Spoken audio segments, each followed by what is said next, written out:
Following Hori, the Baroque should not be merely understood as a historical movement or category in art history. As Miki Ball, in her book quoting Caravaggio, explains, the Baroque needs to be understood as an approach, a way of thinking. The Baroque, in other words, is not the grandiose and superfluous style in the history of Western art. To paraphrase Ball's formulation, the Baroque is a situation where a juncture of sometimes contradictory, other times converging thoughts stand still when an event is about to take place. In a similar manner, Angela Undarianis describes Baroque as a trans-historical state that's extended beyond the historical confines of the 17th century, a period traditionally associated with the Baroque order of vision. So according to her, Baroque is characterized by its lack of respect for the limits of the frame. Closed forms are replaced by open structures that favor dynamic and expanding polycentrism. Her perception fits well with Gilles Deleuze's description of the Baroque in his book, The Fold, Leibniz and Baroque. He starts his book by saying, the Baroque refers not to an essence, but rather to an operative function, to a trait. It endlessly produces folds. According to Deleuze,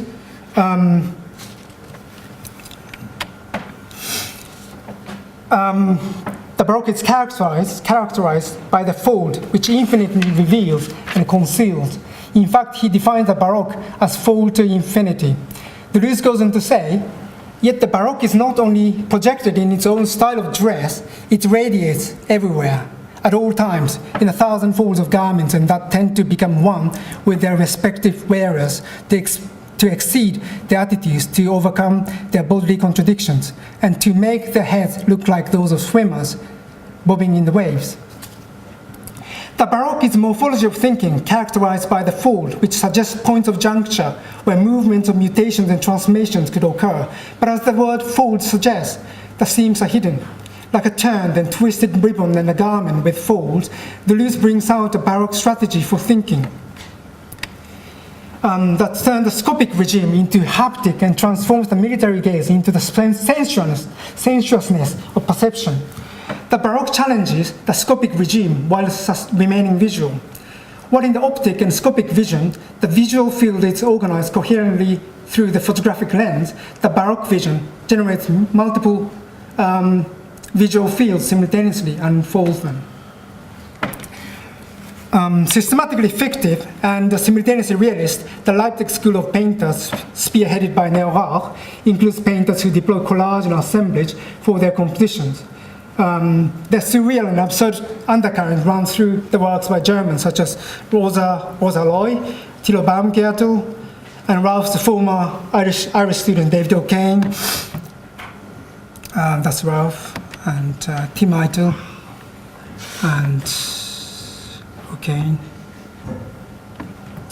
And to the Belgian Michael Bormans, and for instance, Romanian painters such as Adrian Geni and Victor Mann, and the Danish painter Peter Martensen. So not only their use of photographs can be characterized by their fragmentary use, but also collage-like compositions differ from photorealism and its deviant trends, such as the work of Luc Tuymans, whose cropping is more prominent than collage. There's certainly a sense of ars inveniendi, the man and the woman, who could manipulate models with sovereign skill. Their compositions, fragmented but unfold multiple dimensions, indicate the affiliations with the Baroque and set them apart from the painters who are showcased in the Painting of Modern Life exhibition. What is at stake here is a strategic morphology of thinking. The Baroque refuses to recognize the real as truth, aletheia, like Jacques Derrida's notion of différence, and slowly, carefully slips away from the real as the indecomposable simplicity of the origin. In a curiously similar way, while being more formalist, Deleuze advocates repetition and multiplication to undermine the authority of the origin. As one repeats, the origin loses authority, and like wrinkles on a forehead, the location of truth becomes secretive and hidden in between wrinkles.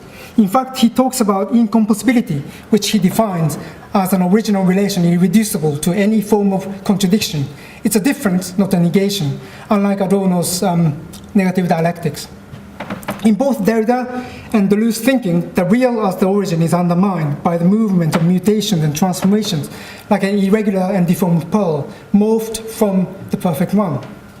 This is what I like to call the aesthetics of deviance. This mutational movement, like a ribbon turns and twists, like a virus parasitically sits on the system to absorb the nutrition, but to produce small alternative structures to alter the system, is a kind of resistant strategy against the domineering and intolerant coherence of optic vision and its frame.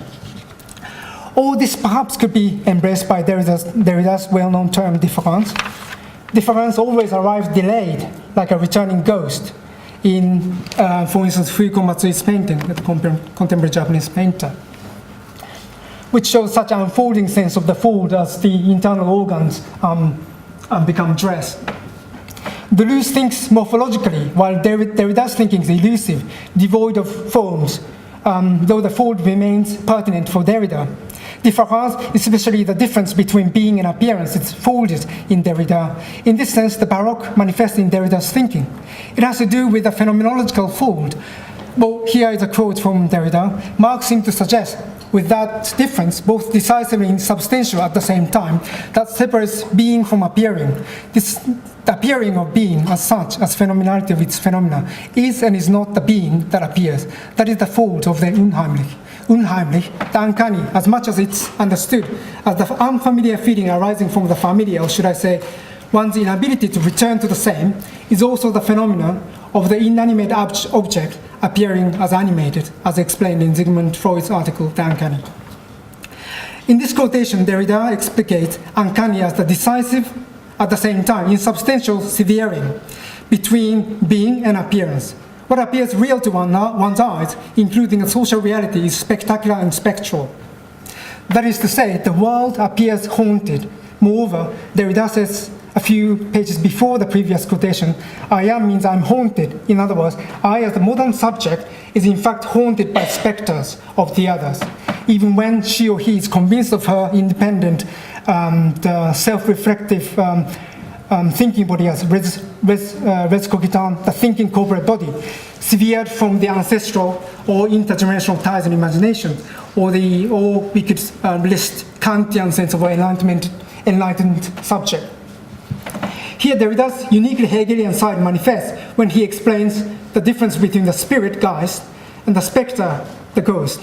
In Hegel, the spirit manifests itself as a irreducible force which inhibits in the world, while the ghost appears as a difference of the spirit.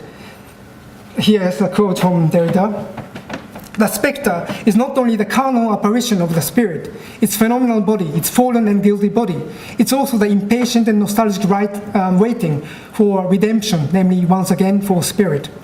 The ghost would be the deferred spirit, the promise or the calculation of an expiation. Self-evidently, image is spectral. For instance, the representation of a wooden table does not have a corporate body. As Socrates in Republic argues that the bed painter paints is always a representation of the bed, not as real as the bed goat, or the joiner makes. But here Derrida reminds us, after Marx, that the heavy wooden table is also spectral, as the table becomes a commodity and enters into the community of objects, and it acquires its spectrality. The heavy and inanimate table, when it becomes a commodity, begins to act. Here Derrida again. When the curtain goes up on the market and the table plays actor and character at the same time, when the commodity table, says Marx, comes on stage, begins to walk around and to put itself forward as a market value, coup de théâtre, the ordinary sensual thing is transformed, it becomes someone, it assumes a figure. As the image as a spectre becomes an object tableau, in so doing it enters into the relations with other objects. Through this process of becoming a commodity image, it acquires spectrality, which is generated by human, in this case, the artistic labor. Haunted by the ghost, painting as tableau becomes spirited. Here, painting as tableau, like a ghostly table, begins to animate itself and dances. This is what Derrida and Marx mean by the ghost dance. Probably Karin Mama Anderson's painting seems to substantiate this. Here, there it again, it emancipates itself on its own initiative, all alone, autonomous and automaton. Its fantastic silhouette moves on its own, free and without attachment. It goes into transit, it levitates, it appears relieved of its body. Like all ghosts, a little mad and unsettled as well, upset, out of joint, delirious, capricious, and unpredictable. It appears to put itself spontaneously into motion, but it also puts others into motion. Yes, it puts everything around it into motion, as though pour encourager les autres, to encourage the others. Although visuality constitutes painting, for it to be political, they have to speak, as I would argue that what constitutes the political subject is a right and also an ability to speak, to have a voice. To inspire others, that is, for painting to have a political and utopian ambition, painting needs to dance and speak.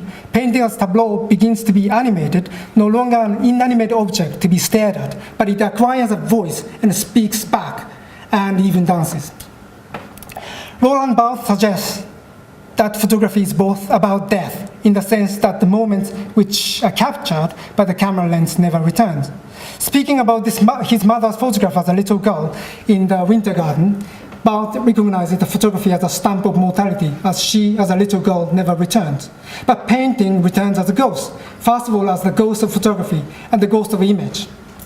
But like a table which dances and inspires the other, painting as a tableau needs to speak. Painting once bifurcated between the brothers aesthesis and poiesis, aesthetics and poetics, rejoins again as tableau.